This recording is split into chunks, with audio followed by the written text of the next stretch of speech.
So anyhow, I understand that the purpose of the trip is to promote the new record, which is remastered versions of the old hits.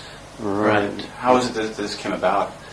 Well, what happened was we found some protection copies of the old masters, and we were able to make some really great sounding digital masters, and we decided to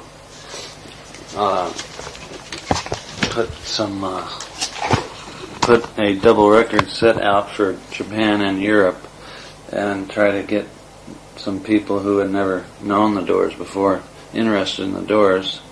And so we put a nice My light. Yes. Hi, Stop Steve to- Harris. Hi, Steve. Steve Harris. Steve Harris. All right. Very popular name. Not the Steve Harris, Ray? unfortunately. Did you see Neil here? Neil Young. Slows out. Neil Slozo. No. Bumped into him in the lobby and with his agent. So they can play some Doors pictures. So anyway, Explaining your record here. so there's not only the hits, but there's some more obscure songs too. And, you know, some things that the new fan might be interested in. You said you found protection copies. What are those? Well, when we first made our masters, you know, along 20 years ago, every time you do a master, you also run off a tape, a protection copy, in case you lose your original master. And we forgot that those even existed, you know.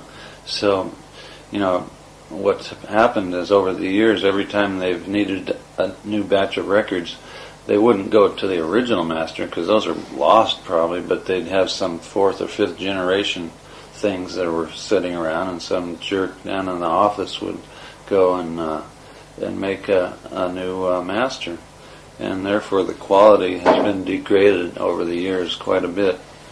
And Plus the technology of mastering 20 years later is now digital, and it's exciting to get our old songs up to today's technology. And since we have a lot of new fans, we seem to get younger fans each generation. This is what we're doing.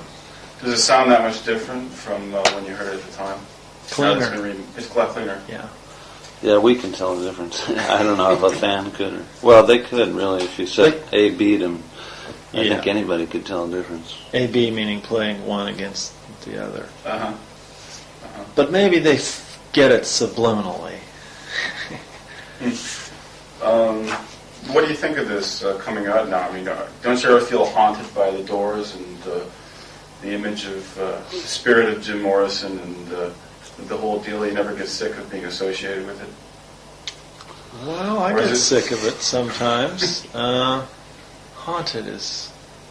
Haunted sometimes, but at other times real proud that I was involved in something that's lasted so long. Seems to be affecting a lot of people. How about you, Ray? I'm continually haunted by ghosts. Ghosts, spirits of the darkness, They figures all from dream my about Jim. unconscious. Well, that sounds like something from one of Jim's poems there. See that? That's what I get for Not the reciting. Doors. What do you think of this after all these years now? This is a great sounding album. This album is very, very good. I'm very happy with this. The album and the video together are just a super combination. It's like, what a present to give somebody, you know. You get the best of the Doors on record and on video, and the two of them really. It's nice that they're both coming out right now in Japan, because this is not out in America. This has been out since November. The video's been out since November. So this might be coming out in America. Maybe not. We don't know. How has response been to the video in America? Very good. Actually, quite good. Yeah, It was number one for a long time, in fact. we did. We moved, as they say in the trade, we moved a lot of units. It sold quite well, and I mean, we're happy with it. You know, basically that's if we can make something that we're happy with, that's the most important thing, that we know we've done well, and if it sells, great. If it doesn't sell, well, then something's wrong. But we're happy with it, and the people all seem to like it. It's very evocative of the era. For me personally, the video was real fulfilling because it's sort of a new area, visuals, and I'm not haunted by that at all.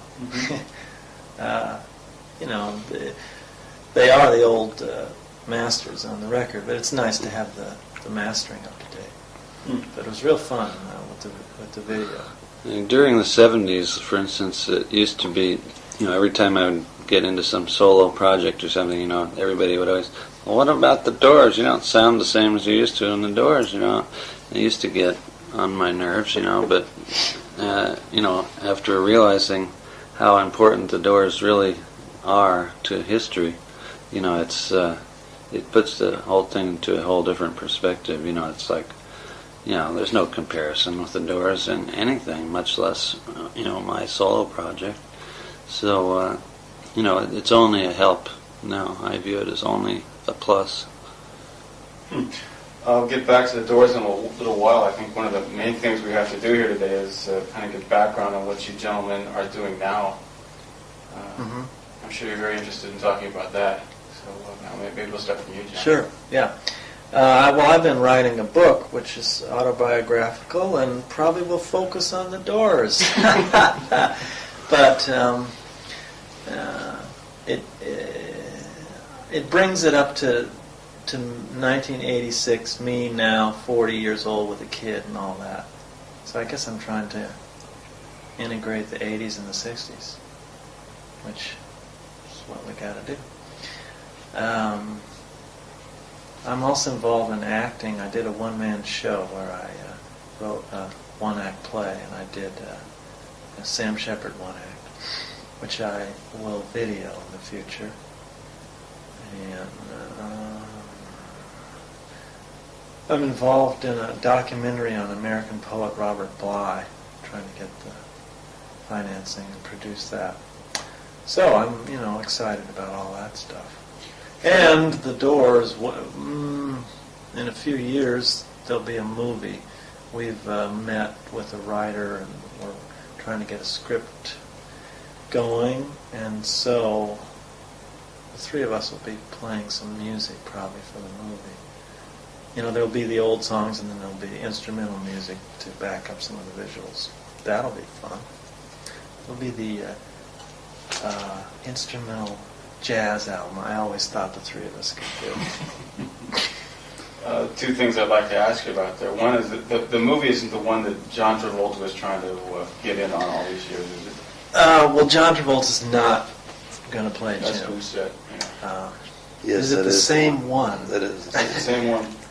What is this movie? He tried to muscle in it. I don't understand. Yeah, he really wanted to play Jim, and he's a nice guy and a good actor. But I think his, Jim was kind of scary and mysterious. And when I met him, he was this real sweet guy. And I think his public persona kind of defeats, just the people out there have this, to switch him over to the dark,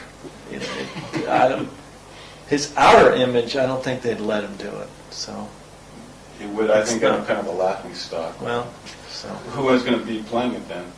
Well, it'll be some unknown actor, some young, powerful, charismatic, psychedelic guy. And the other thing is about the autobiography there. Were you keeping like a journal back in those days, or no? Do you have to rely on your memory? No, but the last few years I've been writing journals and notes and things.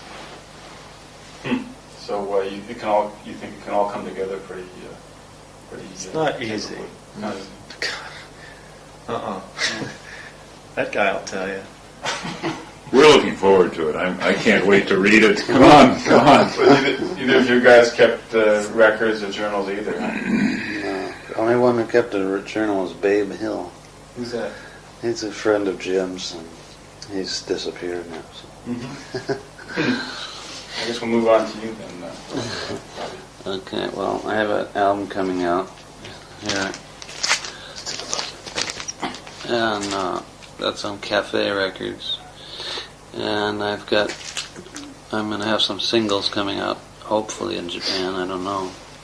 But dance music, which I'm very interested in, the synthesizers and all that stuff, computers.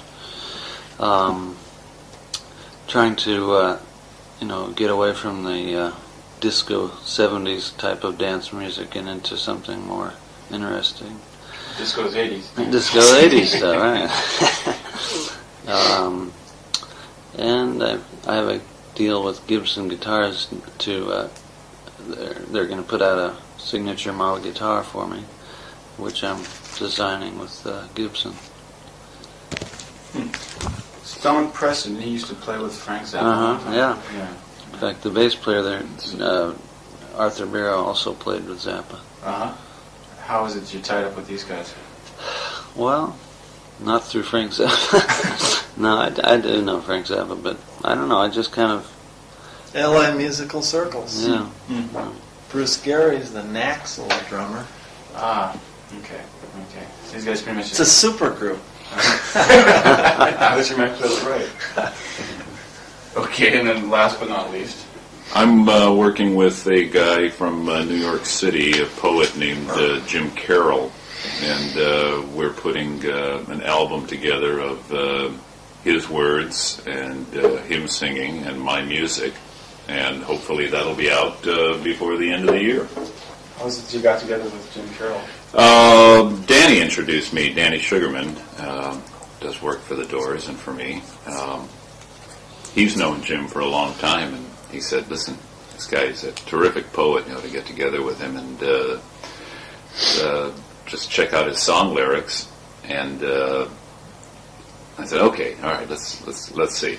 Because he'd been mentioning it for a couple of years. I said, "Well, why not?" And Jim sent me a bunch of lyrics in a song fashion that he'd written.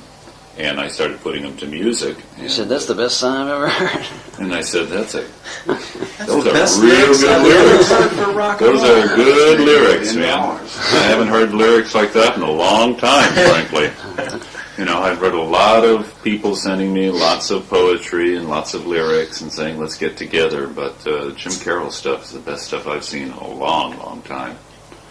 So I was very inspired by his words and put some music to them. So we've got our songs together, and now we're in the process of trying to get a record contract. How does that project differ from anything else you've done since the Doors? It differs in that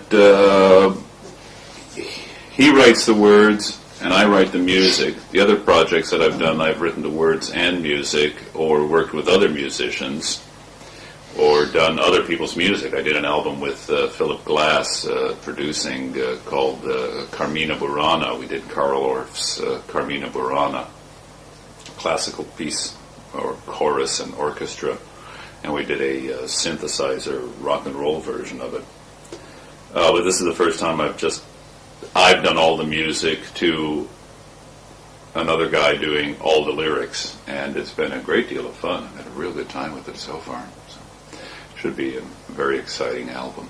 As an observer, if I can interject something, the standard of professionalism and interaction and excellence with Ray and Jim is a lot higher and a lot more elegant and pure, it seems, than what he's been doing in the past. There's a real dedication to, a real high goal has been set here that they're both really striving for. It's more than just another project or another contract. This does have the backing of a record company, or you haven't gotten a contract No, yet? not yet. But with all the attention Jim Carroll has received, and you're being a former member of the Doors, I'm sure the media will stir up more than a little interest. Well, it's Rolling Stone's been running a little series of blurbs on it and random notes, and so we're about to start walking the streets with it and taking it to the various record companies. That'll happen within the next 2 weeks. And the only project you guys have planned together is the movie That's it. Yeah. Otherwise, really don't have anything else in mind. As the Doors, no. We're happy to be here. We've always wanted to come here, and we finally got here.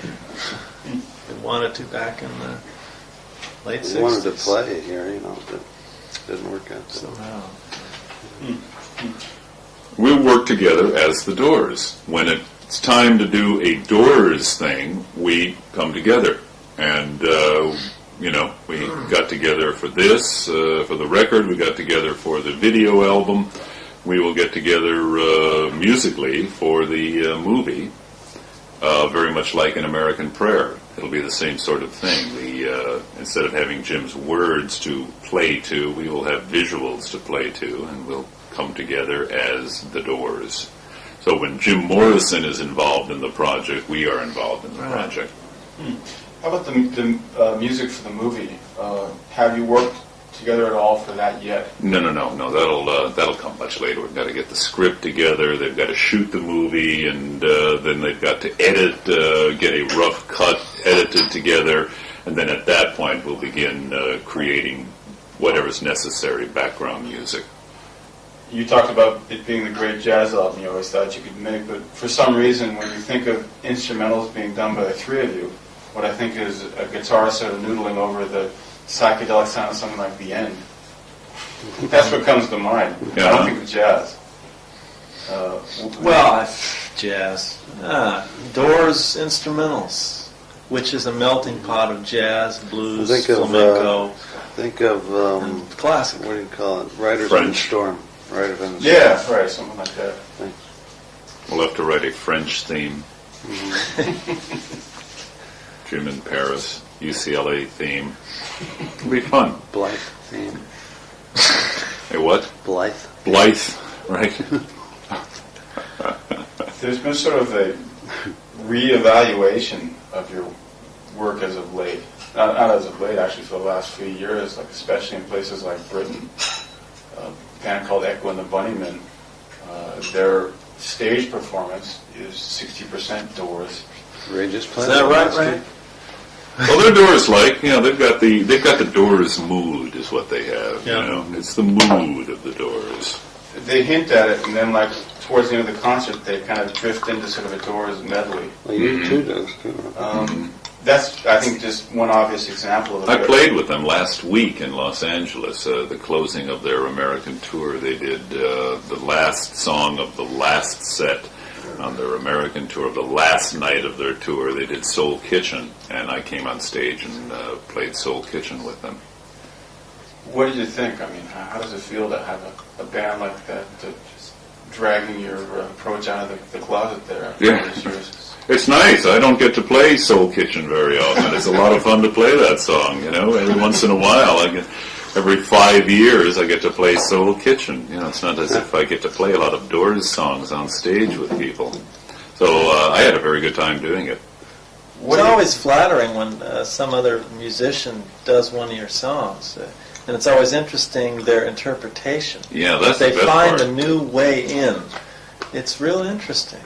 Like Jose Feliciano, he did the song so different and slow and ballad-like. You find it's just very interesting. It worked as far as I was concerned, even though it was totally different. Have you heard any stuff recently, like people covering your stuff? No. X did Soul Kitchen so different that it was Double time. Jose Feliciano cut Light My Fire in half. Thank you. I'd like to see more cover records. I think people have sort of been afraid you don't touch the Doors of Jim Morrison vocal,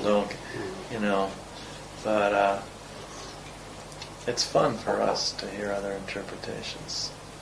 So I want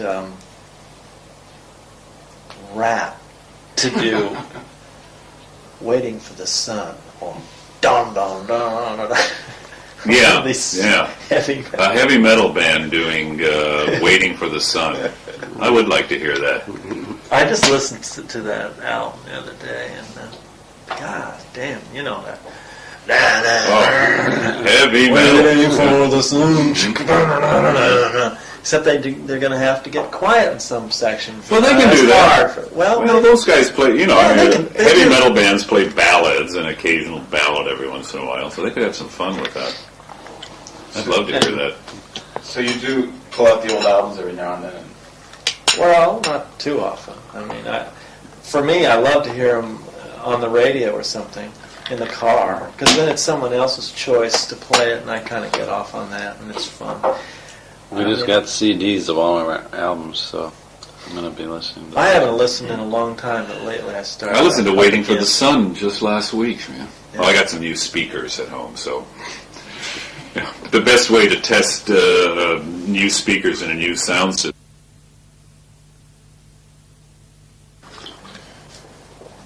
There's been a lot of speculation over politics within the group.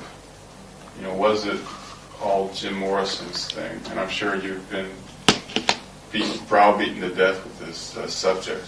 But what exactly was what exactly were the politics within the group, and how much of the thing did Jim control? Well, Jim always said that it was a group and it was not Jim Morrison and the Doors. He hated that theme of Jim Morrison and the Doors. In fact, at one time, I think we were introduced as Jim Morrison and the Doors, and he ran out and grabbed the mic from the MC and corrected him and said, "Ladies and gentlemen, the Doors." And Jim he got tired of getting all the flack from, you know, all the interviewers and all the kids and everything, even though that is what he wanted, really. But, you know, and myself, I was always content to stay in the background and hide behind my guitar, you know. But writing music-wise, it was always written by the Doors, even though Jim did write most of the words, and I wrote some of the songs myself. But we all worked on the songs ourselves, all together, worked them up in clubs. You know, it took years to work some of the songs up to where they are now. And there wouldn't have been any songs, as far as I know, if we hadn't had the Doors. It was Jim's idea to split all the money, publishing as well. So it really made it equal. And he didn't play an instrument, so we arranged it primarily together. So internally, it was pretty equal. Externally, he's the front man, the head of the diamond. So that's the way it looks. It appears different to the outsider than it was to the insider. For the four of us, it was the four of us together making our music. He was the singer, I was a keyboard player, drummer, guitar player. Each person contributed everything he had to the group. And when we rehearse, it was all equal. Creating the songs was all equal. The splitting the profits was all equal. Everything was an equal share between the four of us. But obviously, as far as the public is concerned, the press is concerned, Jim Morrison was, Jim Morrison, because he's the lead singer. The lead singer always gets all the attention. And Mick Jagger is the Rolling Stones. What would the Rolling Stones be without Mick Jagger? What would the Doors be without Jim Morrison? But in our case, you couldn't change any member. If you tried to substitute a different guitar player, keyboard, or drummer, it would have been a whole different band. It wouldn't have been the Doors anymore. So the four men. Songs weren't Jagger, Richards, Lennon, McCartney kind of. They brought in lyrics and music. Okay, guys, this is it. It's a waltz. Didn't go down that way. So. I guess the Doors have always been different things to different people. In my own case, I first became acquainted with the group when I was 10 years old, and I went out and bought a Butt Touch Me because I liked it, and then Wishful Sinful. I thought the band is a pop band, and over the years, people thought it was like a drug band. And then Apocalypse Now came out, and they thought it was a demonic band. And it's been altered over the years, and now I think people look back on Jim Morrison as some sort of a real wasted basket case. What about you guys? What was the Doors? Well, we better dispel that image, huh? Well, how could a wasted basket case do all this stuff? I mean, that's, wasted basket case. Yeah, Jim partied and destroyed himself, but, the next day after he was after his hangover, then he wrote these songs and got these great vocals. But like you said, it wasn't only him, though. I mean, what about to you guys? What did the band always represent? Was it just a band? Was it some sort of an outlet for other things? Was it just music? An outlet for all your emotions. It was an outlet for the emotions that might be bottled up and pent up inside of you, and a chance to free yourself from the constraints of civilization and to get in touch with a more primordial, primeval state of mind, in which we became like primitives, playing electric instruments in a modern setting, but the feeling for me was being a tribal, primitive person, going back in all directions, going back to being a Neanderthal, being primitive, tribal European is what we were. Is that drug induced, or was it? No, that wasn't drug induced. That was that was the state of the art of music. That's the point of music. The point of music is to harmonize and to excite the vibrations of the inner man and put you in touch with a deeper, a more spiritual reality. And that was what we were getting out of it. I mean, we were, to me, even at the time, we may not have noticed it, but we were really the cutting edge of the 60s. And I think we did know it intrinsically because, we knew it wasn't just another band, and if it was, we never would have put up with all of Jim's antics, because we knew that it was worth going through with it, because it was a deeper thing than just another rock and roll band. And it was... to quote you back then, this is the most serious group I've ever been, ever seen, ever will again, ever.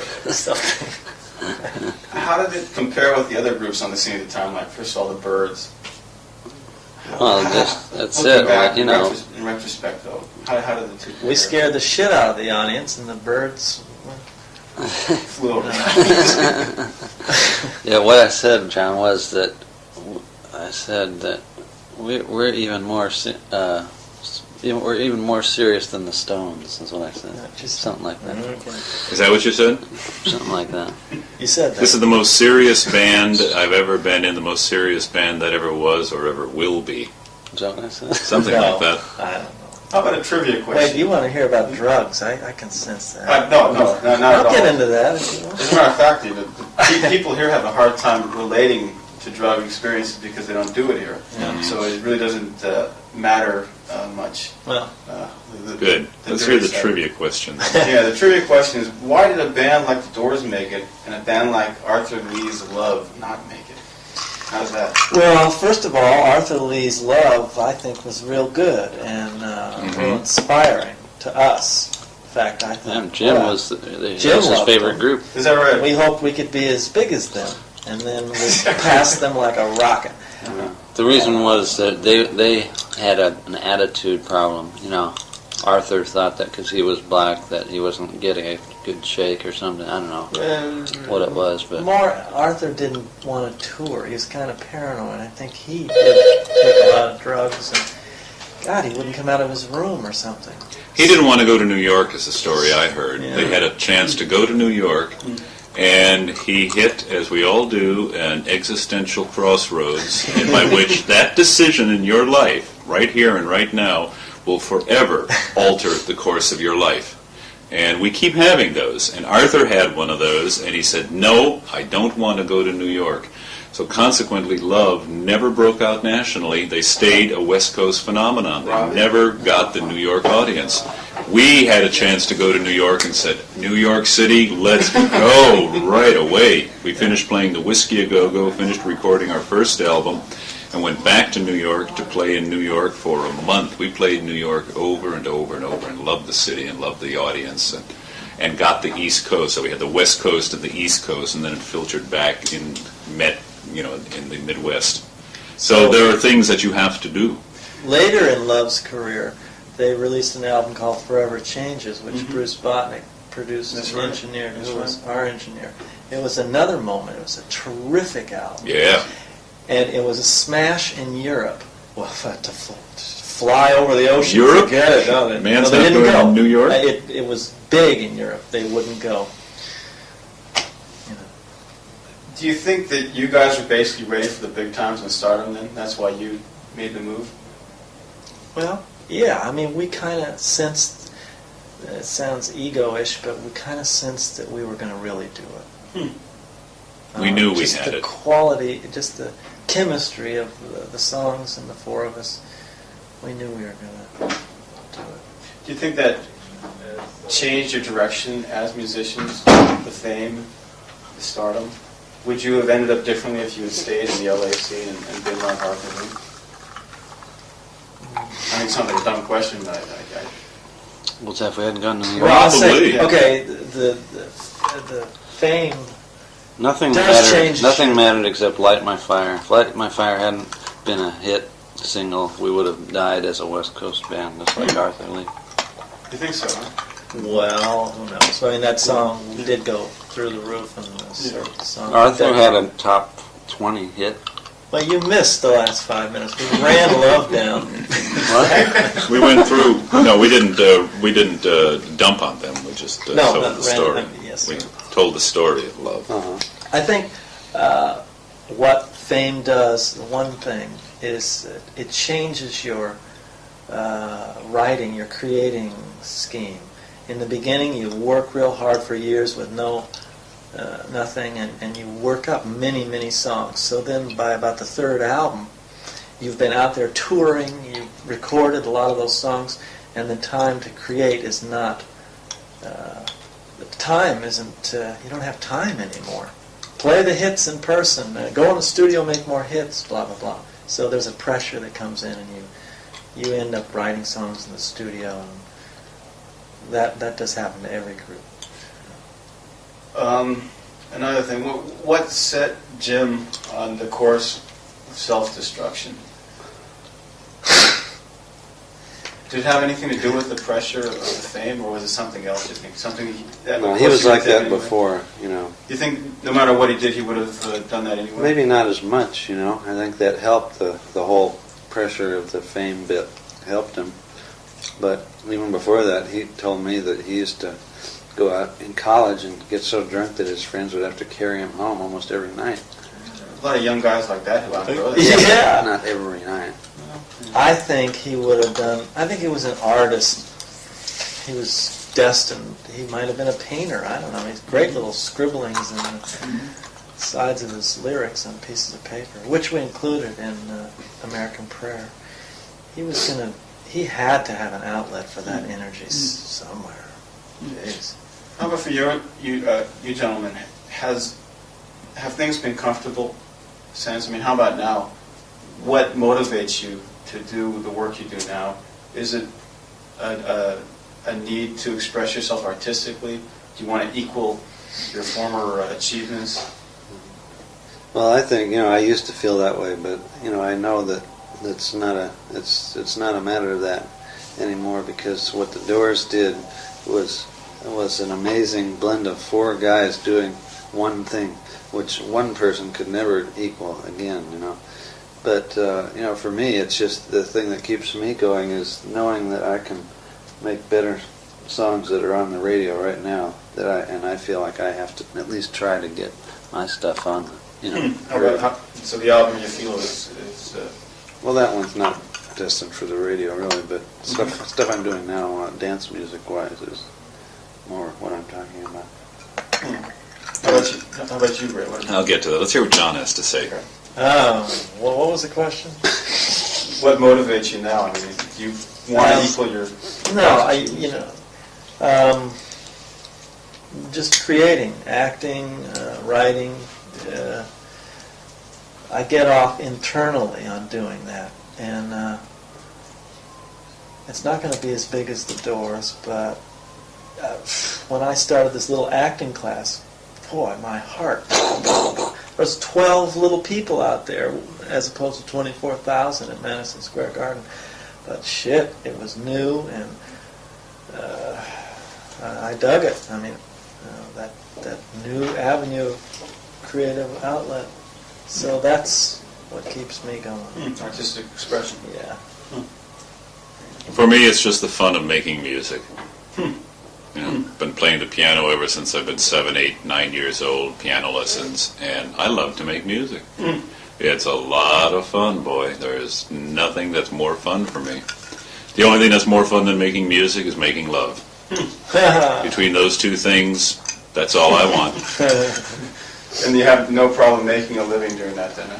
Well, fortunately, knock on wood, the Doors royalties allow us the freedom to indulge ourselves. We're in a very enviable position. Royalty checks come in every 6 months, pays the bills, and I'm left free to enjoy myself and have a good time. That's one thing I was going to ask, but felt kind of awkward asking. You're basically financially set because of the success of the Hey, if Doors. anybody should be the Doors, don't you think? What do you mean? Well, I mean, yeah, we went through so many, albums, hit albums, and you hear about so many Rock and rollers going broke and losing all their money, drugs or whatever, but somebody should at least have enough money to, to be well off for the rest of their lives from doing, 10 good years of work. And we're it. Who better but us? Unfortunately, one of the guys didn't make it. But But he didn't care about that. No, he wasn't in the money. He didn't care about that at all. One last thing here. How would you like the band to be remembered? Because apparently, part of the music will live on longer than you will. It won't be forgotten that easily. How do you want people to remember the Doors? Do you want it to be remembered as just a pop band, or do you want it to be remembered as a band that, like you said, brought out the Pop band primitive would be fine, essence I of think. man? Well, it's sort of like the Monkees. Trivia band. Well, the thing is, it may be considered a band like the Monkees, 50 years from now. Yeah, it's trivia. Just trivia. Well, no, the Monkees. It sounds. I want it to be remembered for the unique, creative trip that we all put in there. I mean, I hope people can get, from listening to the records, can get some sense of consciousness elevation that I had just from being with Morrison, just from living in the same state with him. So, how about you, Rick? same thing. I want the Doors to be remembered as a band that tried to at once submerge themselves into primitive, primordial consciousness and also attained heights of transcendent consciousness through their music. That's what I want the Doors to be remembered as.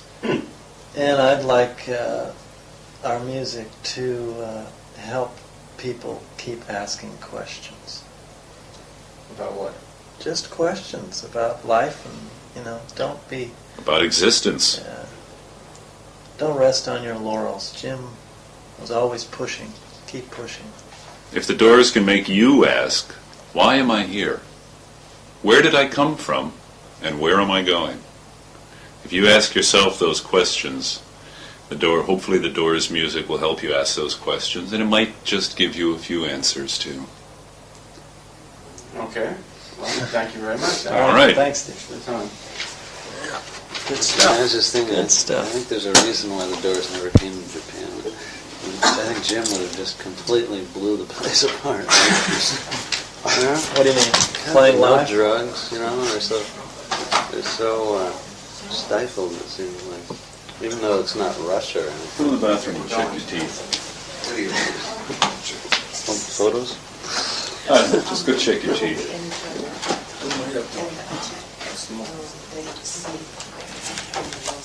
So, who are you writing for? This is for the national radio. Oh, that's right. You want to explain that. It's there's a radio here called NHK, which is the equivalent of the BBC. Right. And if you want to be heard all over Japan, you have to be on NHK. Because some places in Japan only get NHK. Do you speak Japanese? Well, I'm actually an interpreter, a translator. I do this as a sideline. Where'd you study Japanese?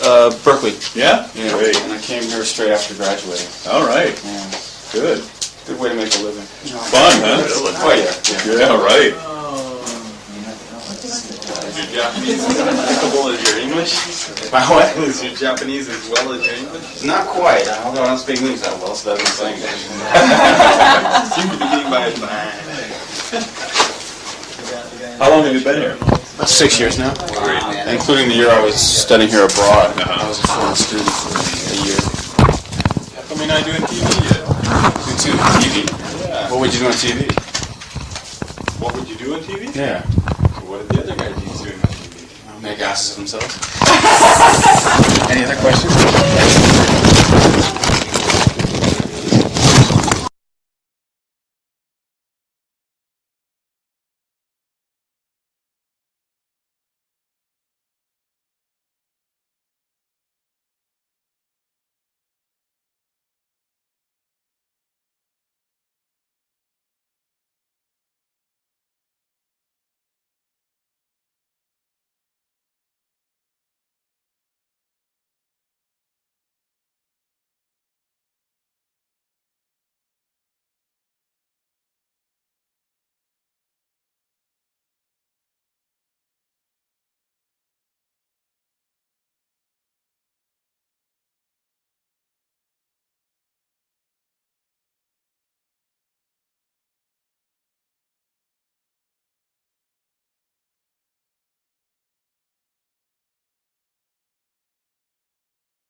So anyhow, I understand that the purpose of the trip is to promote the new record, which is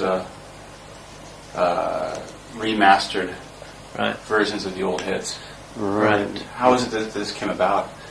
Well, what happened was we found some protection copies of the old masters, and we were able to make some really great sounding digital masters, and we decided to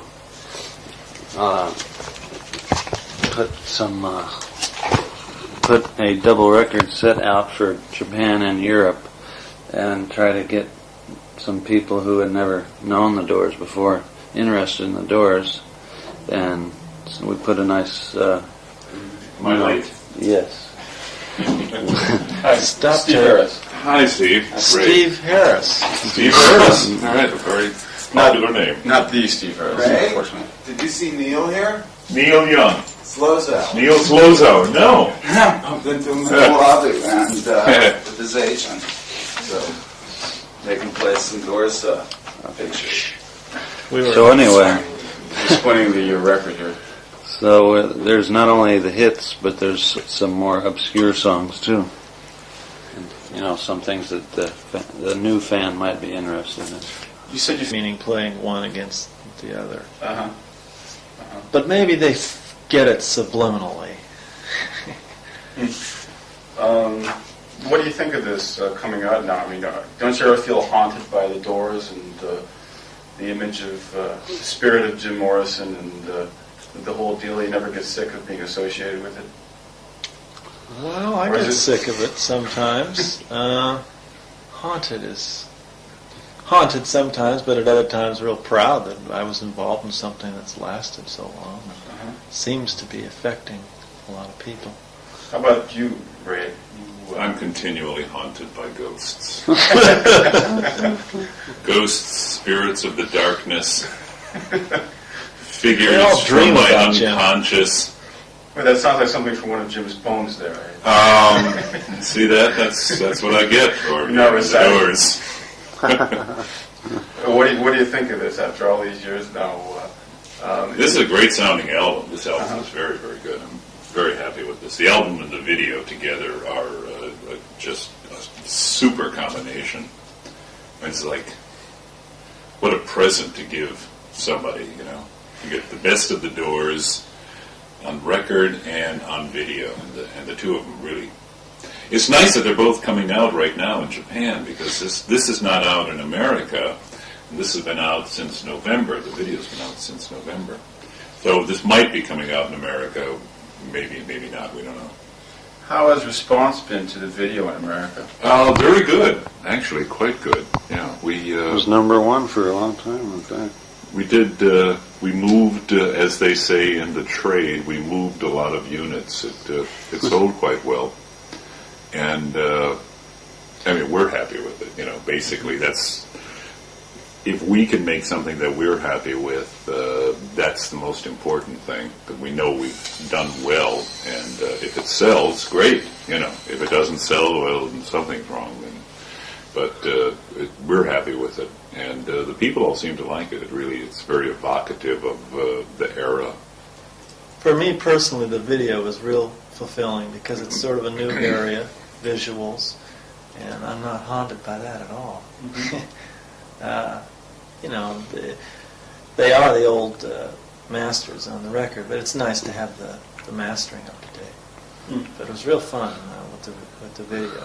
And during the 70s, for instance, it used to be, you know, every time I would get into some solo project or something, you know, everybody would always, well, what about the Doors? You don't sound the same as you used to in the Doors, you know. It used to get on my nerves, you know, but, you know, after realizing how important the Doors really are to history, you know, it puts the whole thing into a whole different perspective. You know, it's like, you know, there's no comparison with the Doors in anything, much less, you know, my solo project.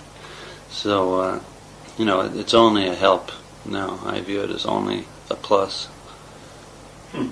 I'll get back to the Doors in a little while. I think one of the main things we have to do here today is kind of get background on what you gentlemen are doing now.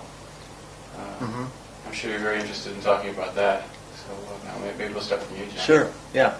Well, I've been writing a book which is autobiographical and probably will focus on the Doors. But it brings it up to 1986, me now 40 years old with a kid and all that. So I guess I'm trying to integrate the 80s and the 60s, which is what we got to do. I'm also involved in acting. I did a one-man show where I wrote a one-act play, and I did a Sam Shepard one-act, which I will video in the future. And I'm involved. Sound protection copies, what are those? Well, when we first made our masters, you know, along 20 years ago, you know, every time you do a master, you also run off a tape, a protection copy, in case you lose your original master. And we forgot that those even existed, you know. So, you know, what's happened is over the years, every time they've needed a new batch of records, they wouldn't go to the original master because those are lost probably, but they'd have some 4th or 5th generation things that were sitting around, and some jerk down in the office would go and make a new master, and therefore the quality has been degraded over the years quite a bit. And plus the technology of mastering 20 years later is now digital, and it's exciting to get our old songs up to today's technology. And since we have a lot of new fans, we seem to get younger fans each generation. This is what we're doing. Does it sound that much different from when you heard it at the time? Cleaner. It's a lot cleaner. Yeah. Yeah, we can tell the difference. I don't know if a fan could. Well, they could really. If you said A, B'd them, I think anybody could tell the difference. A, B